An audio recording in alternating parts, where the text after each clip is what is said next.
pinagkakatiwalaan. ABS-CBN News and Current Affairs. Panig sa katotohanan. Panig sa bayan. Eksplosibo sa Makati may klinika. Kumpleto pa sa gamit pang dentista. Pero ang dentista doon, peke pala. Eksplosibo, mga krimen sa Cavite, tumataas ang bilang. Kasi naman sa gabi, mga presinto ng pulis, nagsasara din na parang sari-sari store.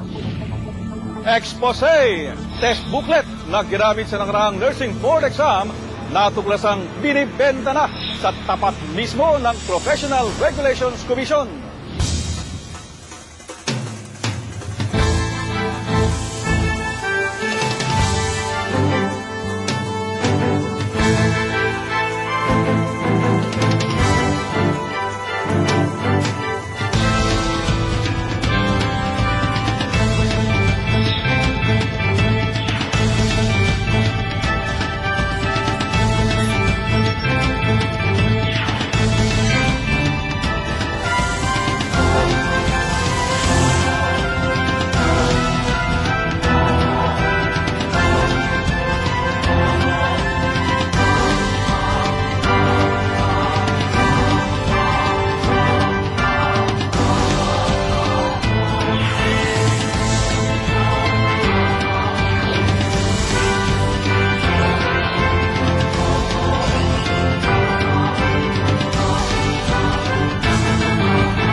Nakalulungkot malaman na may tulog pala ang mga pulis sa mga kriminal na nanggugulo sa Cavite. Kasi naman natiktikan ni kasamang Henry Magad Diaz na sa gabi ang mga presinto doon ay nagsasara at talagang natutulog on duty ang mga pulis doon.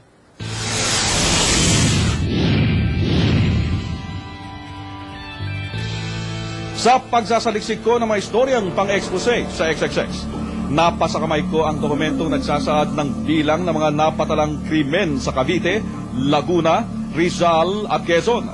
Mula Enero hanggang Marso 2008 at nakakaalarma na ang lalawigan ng Cavite ang nakapagrehistro ng pinakamataas na crime rate sa buong Region 4A. Bakit nga kaya nangyari ito sa Cavite? Ang paghahanap ng kasagutan sa tanong iyon ang dahilan kung bakit pinaronda ko ang aking surveillance team sa lalawigan ng Cavite mula noong 17 ng Abril. Unang inikutan ng aking grupo itong Indang, Cavite. Alas 10:30 ng gabi nang marating ng aking grupo itong municipal precinct ng Indang. Pagdating doon, ilang mga pulis ang nakita naming nakaupo at nagkikwentuhan sa labas ng istasyong yon. Sa aming pagmamatsyag, masasabing normal naman ang operasyon at sitwasyon sa naturang presinto. Katunayan, mula sa aming sasakyan ay nasipat ng aming kamera ang ilang sibilyan na dumudulog sa mga pulis sa loob ng istasyon. Maya-maya pa, eksakto alas 11:43, namataan namin ang paglabas ng lalaking ito. Walang ano-ano, mula sa loob ng presinto ay dali-dali niyang sinara ang rehas na pinto ng presinto.